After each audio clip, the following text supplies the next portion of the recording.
Film critic के जो अपनी बातों के लिए जाने जाते हैं और जब भी फिल्मों का रिव्यू करते हैं तो इन बॉलीवुड सेलिब्रिटीज को ऐसे ऐसे नाम से उच्चारण करते हैं कि समझ में नहीं आता कि इन्होंने अपनी खुद की एक डिक्शनरी बनाकर रखी हुई है। इतने सारे नाम आप ढूंढने जाओगे तो आपको पता चल जाएगा, किसी को कुछ कहते हैं तो किसी को कुछ कहते हैं। हालांकि कभी कभी कुछ बातें सच भी कह देते हैं। के का ये कहना है कि भारत के प्रधानमंत्री जो हैं नरेंद्र मोदी, ये मरते दम तक भारत के ही प्रधानमंत्री रहने वाले हैं। इनका विपक्ष कुछ भी उखाड़ नहीं सकता है।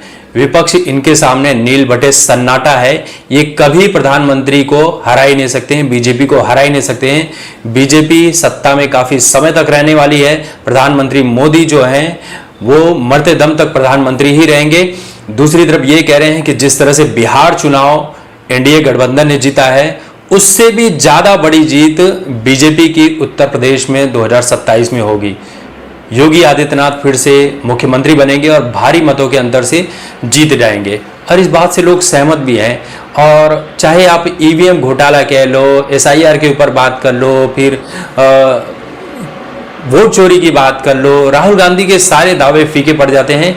और ये सिर्फ राहुल गांधी का नहीं है भैया। अभी एक वीडियो वायरल हुई थी सोशल मीडिया पर, है राजीव गांधी की भी, जैसा बाप वैसा बेटा।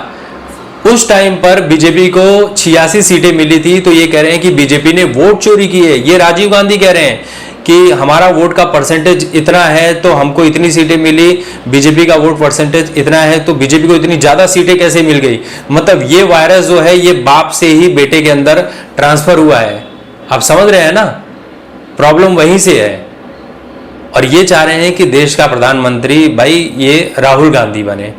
ये कभी नहीं होगा।